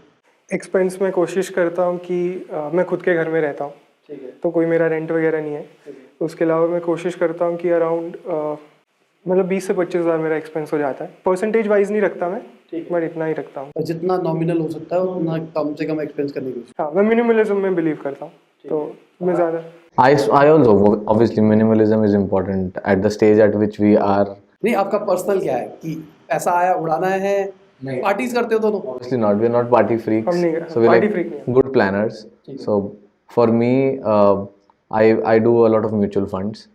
So more than stocks, I've been inclined towards mutual funds. So almost 25-30% of the salary that I get, I transfer that in mutual funds. I keep 10-15% for obviously high risk assets. It can be property that I want to buy later on, consolidate that and buy something later on. 20-25-30% of my salary is my expense, right? I've brought it down from 40-45 since last few months, but yeah, for now it's 25-30% is what I end up spending. आप में से ज़्यादा खर्चीला कौन है? हम दोनों एक दूसरे को कॉम्प्लीमेंट करते हैं। So we like very living in the moment है दोनों का सीन, ठीक है। So when I go for shopping, I end up buying a few things which I should not in the moment, and same is with Akshit. मन किया तो खरीद लिया बस. We don't wait too much कि ऐसा ना हो मन करना बंद हो जाए. So yeah. तो अभी सैलरी की बात बता रहे थे कि सैलरी कितनी बंदे को फैच करनी चाहिए एक किसी भी कंपनी के फाउंडर को आपके हिसाब से? कुछ इक्विटी पे, मतलब जैसे कि मान लो आपके पास 50% है और आपकी कंपनी $1 बिलियन बन चुकी है, तो आप बड़े आदमी हो चुके हो, तो क्या आपको सैलरी उस हिसाब से लेनी चाहिए या फिर कंपनी की इकोनॉमिक्स जो कहती है उस हिसाब से लेनी चाहिए या आपकी जो वर्थ है उसके हिसाब से लेनी चाहिए? देखो मैं ये बिलीव करता हूँ और ये सबके लिए अलग है. और मेरा ये बिलीफ है कि it is not about the equity, it is not about the like work. एक चीज़ कि आपका नॉमिनल क्या खर्चा है. जैसे अभी मैं सिंगल हूँ, मेरी कोई फैमिली नहीं है, तो आई कैन स्पेंड 20-25,000. उससे और थोड़ा ऊपर लेके मैं सेविंग भी कर सकता हूँ 50-60 हज़ार. और that is what I have and that is what I work with. उससे ज़्यादा की मुझे अभी ज़रूरत नहीं है. The aim is to build the company. Equity है, जब कंपनी में कुछ और बड़ा होगा तो पैसा अपने आप आ जाएगा. आगे इफ़ IPO हो, कुछ भी हो, तो पैसा आ जाएगा. That is the whole aim, because we can not इतना नहीं हम पैसा ले सकते कि कंपनी का पैसा सूख जाए हमारे ऊपर. Extract नहीं कर सकते, right? So we've been successfully able to maintain that parity. दोनों बराबर सैलरी लेते हो Yeah. या नहीं? आप खर्चीले होते यार, थोड़ा ज़्यादा होता है इसका. ठीक है, दोनों बराबर लेते हो और इक्विटी दोनों की अभी बराबर ही. ठीक है, और ESOPs कितने बांट चुके हो? तो ESOP का हमारा पूल 10% है. और कितना बढ़ चुका है? 10% में से अराउंड 4% बच चुका है. ठीक है, और ESOP का कोई रूल बना रखा है आपने, कितना परसेंट देना है कितना परसेंट नहीं देना? नहीं, ऐसा कोई रूल नहीं है कि सैलरी के बेसिस पे नहीं है. वी बिलीव कि अभी जो लोग हैं सबको इक्वली मिलना चाहिए. बिकॉज हाँ. कितना, मतलब परसेंटेज वाइज देते हो या नंबर ऑफ शेयर्स देते हो? नहीं, परसेंटेज वाइज मतलब एक ही बात है. मतलब नंबर ऑफ, हाँ, तो Depends who's join us when. कितने नंबर ऑफ शेयर्स हैं कंपनी के, वो तो फिक्स नहीं है अभी आज की डेट में. तो उसी की वही देते हैं, तो उसी से percentage. There are a couple of people who joined us when we were not extracting salaries. Right? They've got a bit more ESOPs than others who joined us off late who तो एक ESOP plan रहता है जो हर 3 महीने में allotment होता है. So whenever the allotment happens, whenever is the next allotment cycle, you are allotted ESOPs. ठीक है, और कितना देते हो वैसे नॉर्मली? अराउंड 0.25%. 0.2. ठीक है, आज की डेट में. अगर आज से डिपेंड करता है कि कंपनी बंदे का लेवल क्या है, सबको बराबर है? नहीं, अगर डिपेंड करता है कि कंपनी किस स्टेज पे है आज की डेट में. अगर आज आप 1 साल पहले आ रहे तो आपको बहुत ज़्यादा स्टेक मिलता है, because that is what we had that time. Right now we have money as well, funding है और ESOP भी है. तो ESOP थोड़े कम है, बट हम लोगों को पैसे भी दे सकते हैं, बट ज़्यादा लोग ESOP से ला सकते हैं. राइट, तो कंपनी की स्टेज पे डिपेंड करता है more than level for us. Or more than people. It depends on company की stage पे और when is who joining. क्योंकि अभी जो लोग काम कर रहे हैं वो ऑलमोस्ट सारे ओवरवर्क्ड हैं. ऐसा नहीं है कि कोई बंदा कम काम कर रहा है, कोई ज़्यादा कर रहा है. It is such a small organisation that everybody is doing equal work. तो सबको बराबर ही देते हो ऑलमोस्ट. अगला एक पर्सनल क्वेश्चन आ रहा है कि आप दोनों की अभी दिख गया मेरे को कि एकदम बस दोस्ती यारी चल रही है, तो क्या 2 फायदे बताओ आप को फाउंडर होने के और क्या 2 नुकसान होते हैं को फाउंडर होने के? So co-founder होने का सबसे बड़ा फायदा है कि you build a relationship for a lifetime. मुझे ये लगता है personally. It can be different for everyone. So it is not easy obviously because when you are friends and then you start working, you have an advantage that you know the other person inside out already. So फायदा ये है कि I know we've been friends, we've had trips. I know Akshit inside out. So I know if something goes south or if there is something good that happens or bad that happens, we are there for each other. Okay? So it's a long-term bond that you make apart from the company. Nuksan is that when you have to make decisions, there are times when you have when you get into difficult situations. So obviously it's easier to be friends, but it's difficult to be co-founders and friends both. So you have to be very alert and you have to manage things in a way where your friendship doesn't get hindered, and that's what we've been able to do that till now. Yeah. ठीक है, और आप बताओ, ये तो major point खेल गए. हाँ, मुझे लगता है कि रेजोल्यूशन बहुत जल्दी होता है, बिकॉज कंपनी में बहुत सारे डिसीजन लेने होते हैं. एक तो या कुछ भी डिस्प्यूट हो सकता है, because we are individuals, we think in different veg.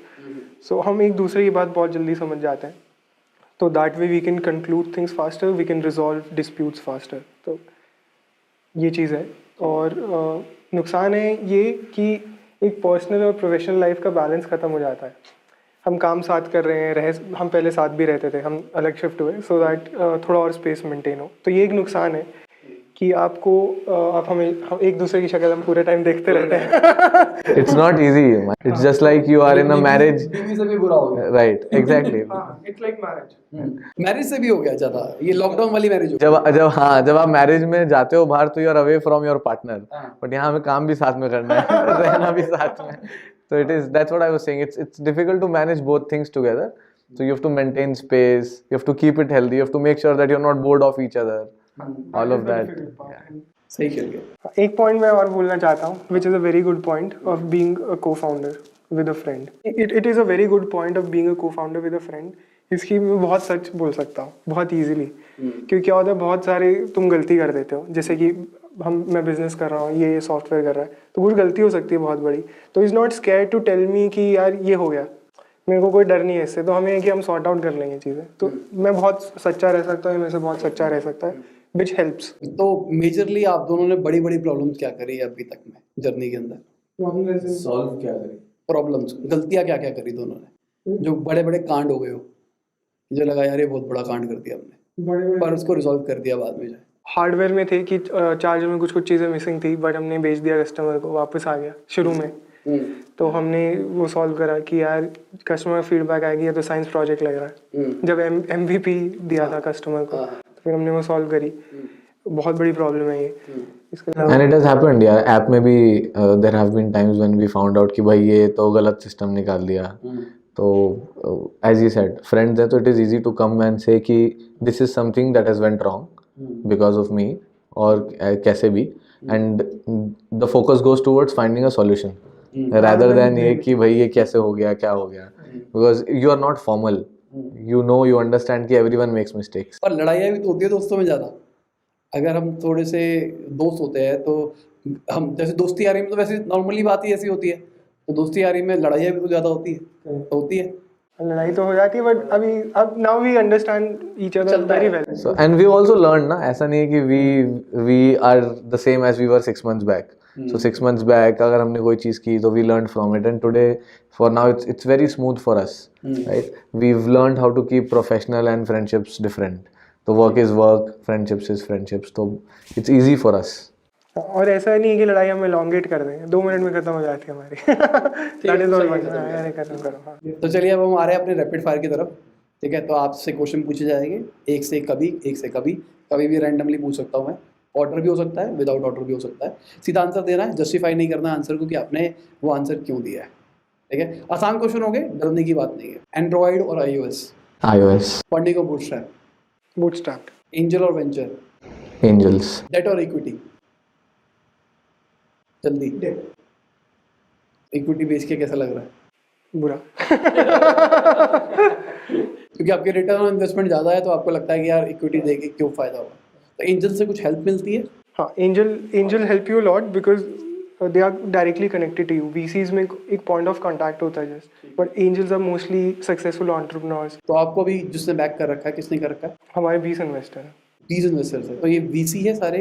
कुछ VCs हैं और कुछ बहुत more than 10 are angel investors. So we can go to angels and tell कि भाई ये प्रॉब्लम हो रही है, and it is very likely कि उनको भी सेम प्रॉब्लम हुई होगी because they are successful entrepreneurs. तो वो अवेलेबल रहते हैं Always. वो इतने अवेलेबल होते हैं कि मुझे बोलते हैं कि भाई कॉल करो मुझे। Ask me problems, why are you not asking me problems? So they are so like. और YC भी हेल्प करता है क्योंकि उन्होंने भी एक तरह से Specifically, YC has a very good network of angels. So the angel investors that we have are super helpful. YC के mentors our previous founders only. Family और बिजनेस, Family. फेम और मनी। अब बहुत सोच रहे हो, इतना टाइम नहीं लगना चाहिए। इतना इजी चॉइसेस नहीं है यार। मैं तो इसलिए वाला फैमिली देखेगी तो कहेगी अच्छा। मतलब आपका आंसर कुछ और था। अब पता लग गया, अब तो बोल दिया, एक्सपोज हो चुके हो। लव और अरेंज, Love. कस्टमाइजेशन और सेंट्रलाइजेशन। कस्टमाइजेशन। तो अभी आपका जो प्रोडक्ट है वो किस तरीके से बन रहा है? मैनुअली हो रहा है या पूरी असेंबली लाइन बन गई है? हमने नहीं बनाई है बिकॉज हम एसेट लाइट रहना चाहते हैं। लोग हम कॉन्ट्रैक्ट मैन्युफैक्चरिंग करते हैं, जिनके पास प्लांट्स हैं हम उन्हें अपना डिज़ाइन देते हैं, डिज़ाइनर्स आर IP, और वो बना देते हैं। टेक स्टार्टअप और non tech startup, Ex startup. क्योंकि आपकी है Because we believe tech में you can create a huge difference. As he said, competition is less when you are making something. तो Delhi tender में कोई भी जीते, we know the tech can be ours. So tech has no competition. Tata और Tesla Tesla इसमें time नहीं लगा देखो. यही तो जेन्युइन आंसर आया ना ये. लार्ज टीम और स्मॉल टीम. Small team. आप दोनों एक दूसरे की बात से एग्री कर रहे हो. बीच में अगर कोई आपको लगे कि नहीं मेरे लिए आंसर कुछ और है तो आप बोल सकते हो. Registering a company in India और अब्रॉड. अब्रॉड अभी आपने कहाँ पे कर रखी है? दोनों जगह. अच्छा, दोनों जगह पे. The parent entity is US entity. तो पहले से ये स्ट्रेटेजिकली सोचा था? नहीं, after YC we had to form a US company and then structure बनाना पड़ा पूरा एक. अच्छा, ये रूल है वाईसी का? रूल नहीं है. एक fund you in the Indian company as well. But क्या होता है कि बहुत सारे एंजल इन्वेस्टर्स होते हैं जो इंडिया में पैसे नहीं डाल पाते because of a lot of Indian regulations. तो अगर आप यूएस में कंपनी फॉर्म करते हो तो एक ही दिन में वो पैसे आ जाते हैं. इंडिया में आने में लगते हैं 3 से 4 महीने. ठीक है, तो हम यूएस की जगह कोई और कंट्री भी चुन सकते हैं. सिंगापुर चुन लिया. हाँ, you can. So a lot of people choose Singapore, some people choose US. कि यूएस में भी कॉर्पोरेट टैक्स बहुत ज़्यादा बढ़ने की बात सुनने में आ रही है. लॉजिकली कंपनी के लिए वो भी नुकसानदायक है. We did it not for the tax but because of ease of investment. तो फ्यूचर में कभी प्लान है कि इंडिया स्विच करना है या कहीं और स्विच करना है? हाँ, इंडिया में है ना कंपनी हमारी. ठीक है. We already have an Indian entity. नहीं मतलब अपने पेरेंट कंपनी को यहाँ लेके आना. हाँ, ला सकते हैं. हाँ, depending on if the Indian regulations are good. अभी स्टार्टअप इंडिया में आप रजिस्टर्ड हो? हाँ, वहाँ से कुछ बेनिफिट्स मिले? इतने कुछ नहीं है. Nothing I know of. और अच्छी पॉलिसीज हो सकती ऐसा कुछ सॉफ्टवेयर पॉइंट ऑफ व्यू से कुछ मिला? nothing till now. हमें ज़्यादा कुछ YC से मिला है. We've got a lot of AWS support. So YC का अपने contacts हैं. They've got partnerships with AWS, Google, Microsoft. So we have had more soft. Hosting majorly आपको अभी फ्री पड़ रही है? Almost, yeah. A lot. We've got a lot of credits. And more than hosting, it is about the architectural help that you get. So we are connected with the highest level of software architects from AWS team. So they keep helping us, keep reviewing what the software architecture looks like. तो basically code भी review करते हो? No, not code. They on a higher level they tell you कि this is how the services should be. Code तो is like okay. What's more important for scalability is good, robust architecture. Security wise भी help करते हैं कुछ? Yeah, obviously, we've got one of the most secure servers. So the architecture includes security standards. So they tell you कि भाई scalability के लिए this is good, architecture में security के लिए this is good. So then we bring all of that together and use that. So we work with them day in day out. तो YC से हमें इतने ऑलरेडी सॉफ्टवेयर बेनिफिट्स मिल चुके हैं कि हमें कहीं और जाना ही नहीं पड़ा. ये पॉइंट है. ठीक है, मतलब अगर 7% ले रहे हैं तो पैसों के अलावा वैल्यू भी बहुत ज़्यादा दे रहे हैं. YC में ऐसी कंपनीज भी आती हैं जो ऑलरेडी 10-10 मिलियन रेस कर चुकी हैं बट वो YC को 7% दे के 150K में और YC में आ रही है because of a lot of other benefits. YC के साथ ये सब है, आपको मेंटरशिप मिलती है बट YC का सबसे बड़ा एडवांटेज है उसके साथ एक नेटवर्क आता है. Everybody is just a call away now. I can call any YC founder, चाहे कोई भी हो. क्या नंबर है आपके पास? ऑलमोस्ट. फाउंडर फिल्टर में बुलवा दो. ओनिंग और रेंटिंग? Owning. ओनिंग और रेंटिंग. रेंटिंग. तो अभी गाड़ी क्या ले रखी है? डाउन पेमेंट या किस्तों पे? नहीं, अभी गाड़ी ले रखी है. पहले ट्राई लीजिंग की करी थी बट लीजिंग पे मिल ही नहीं पाई. कोई नहीं दे रहा इलेक्ट्रिक कार लीजिंग पे. लोन ले रखा है डाउन पेमेंट देके या फिर? हाँ, लोन ले रखा है. तो आपके हिसाब से डाउन पेमेंट देनी चाहिए या फिर लोन लेना चाहिए? Mix of both, I guess. मेरे को तो लगता है you should give some down payment and take. अभी आपकी कंपनी के पास कैश है, अगर आप चाहते हैं 25 लाख रुपए की गाड़ी खुद ले सकते हैं पर आपने लोन लिया, क्यों? लिक्विडिटी बनाने के लिए कंपनी में. That's why I said थोड़ा बहुत down payment is okay, but you can have some loans. Formal education और self taught? Self-taught for sure. आप मिक्स ऑफ बोथ. अपनी कंपनी के लिए आप किसको हायर करना पसंद करोगे? एक फ्रेशर को जिसको स्किल्स आते हैं या फिर एक क्वालिफाइड बंदा जिसके पास उतने स्किल्स नहीं है? Fresher, और I should say जिन दोनों में से जिसके पास intent है. We don't look for skills honestly. We're looking for people with intent. I know skills can be acquired, but you cannot acquire intent. ठीक है, तो इंटेंट चेकिंग कैसे करते हो? In all our interviews, we check for DNAs. What is it that blood test कराते हो? that sets you apart? So we have had freshers who probably knew very less when they joined us, but today they are racing our tech because the intent from day one was like, I will kill it. Said, come kill it. 8 hours a day और 15 hours a day काम करना चाहिए. 8 hours. For sure 8 hours. तो आपकी company का standard भी है 8 घंटे We in fact have no hours. हमारे कोई hours नहीं है वैसे. छुट्टी? You can work for 2 hours or you can work for 15. ठीक है. It's up to you. It's more objective driven rather than time driven. Normally आपकी कंपनी में एक वर्किंग आवर्स की शिफ्ट क्या रहती है? कोई शिफ्ट नहीं है वैसे. 8 घंटे हम रहते हैं इधर generally, but there is no rule कि आपको 8 घंटे रहना है. आप 2 घंटे काम करो, घर जाओ, घर से करो, कोई दिक्कत नहीं हमें. इट इज़ ऑब्जेक्टिव ड्रिवन कि आपको एक हफ्ते में हमें ये डिलीवर करना है तो ये हो जाना चाहिए. आप रात को करो, सुबह करो. ठीक है. जैसे कि अभी स्टार्टिंग में अगर आपके पास कोई बड़ा प्रोजेक्ट आ जाता है एग्जाम्पल के लिए, और अभी आपके पास उतनी टीम नहीं है, तो सीधी सी बात आपकी टीम पे लोड पड़ेगा तो 8 घंटे से ऊपर का काम चलेगा. Correct. That's when I say so last night the team was in one of our facilities till 1 a.m. in the night and no one asked them to. That's when I said intent बहुत जरूरी है. तो load पड़ेगा and I know the right people are with me, they'll work for 15 hours also. And I know when they don't have work, it is okay if they are completing it in 2 hours. Intent is important. Best food ever, घर का नहीं बोलना कि माँ के हाथ के छोले भटूरे यार, ये नहीं बोलना. So there's a place in Haridwar called as Bhagwati Chole Bhature. I love that place. ठीक है. Can have it every day. मुझे तो कहीं के भी छोले भटूरे पसंद. आपके लिए फेवरेट आपका एक जगह नहीं है, मैं बहुत जगह. एक बेस्ट एवर जो एक जगह खाया और बस? मैं दिल्ली में कहीं खाया था ठेले पे, मुझे याद नहीं है वो कौन सा था. भटूरे छोले जरूरी नहीं है, कुछ और भी, कोई और भी क्यूजीन हो सकती है. नहीं, मुझे छोले भटूरे पसंद है. अच्छा. दोनों अभी भी छोले भटूरे खाते? Definitely. Whenever I go Haridwar, at least 3 times in a week or so. EV के पूरे मजे ले रहे हो आप. अगर आपके पास टाइम ट्रैवल मशीन होती तो आप क्या चेंज करना चाहते? I would go back and not promote sky high.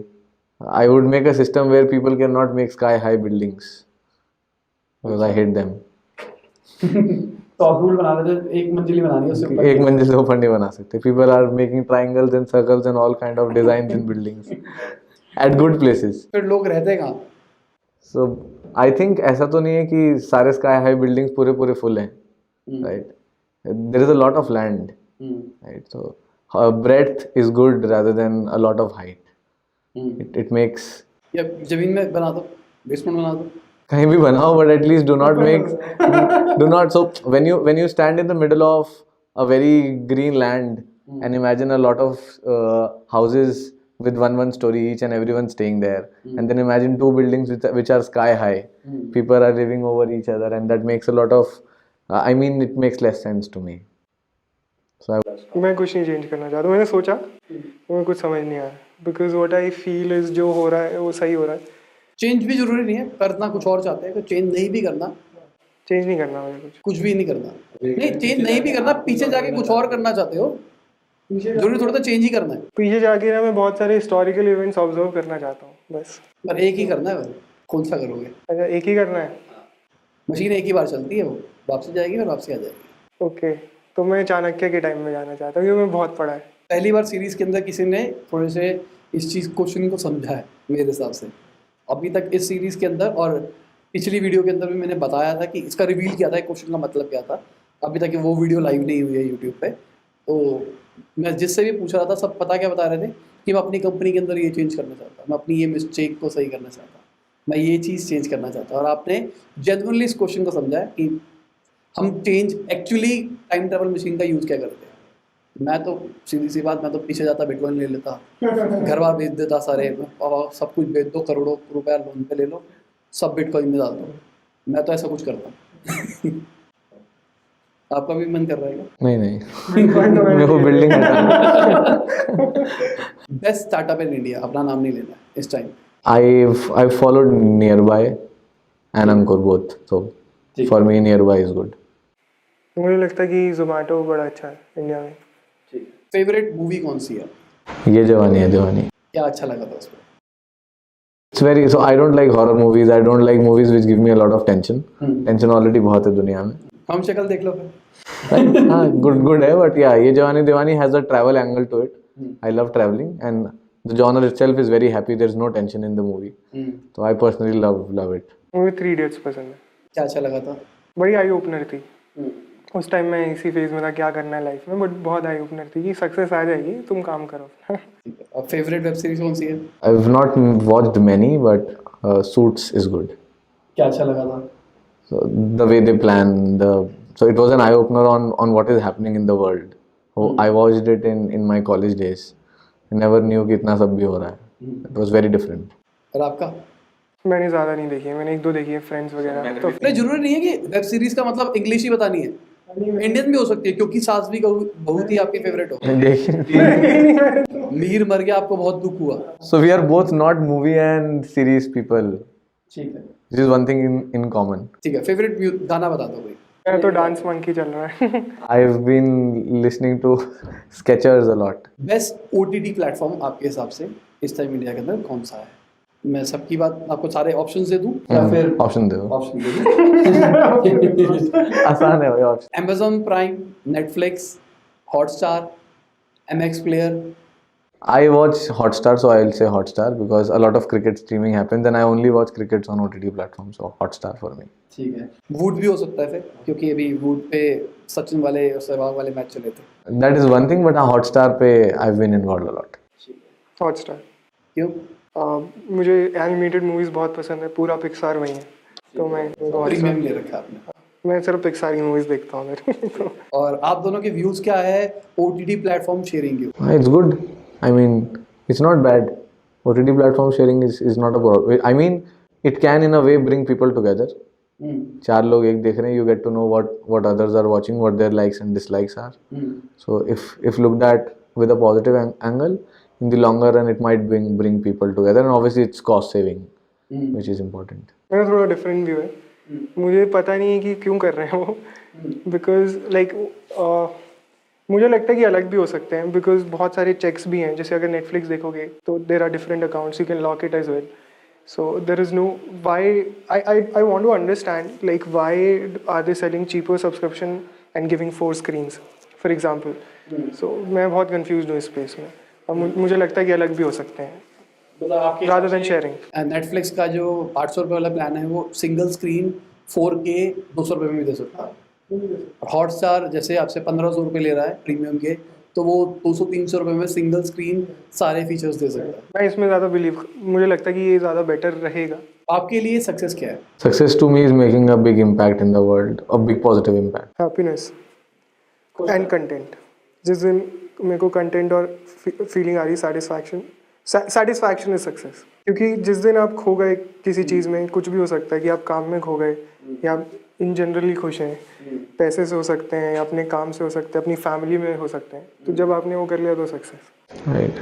And this is why we left jobs. We were running pretty good in jobs. I was training. Akshit was with Deloitte, which is good.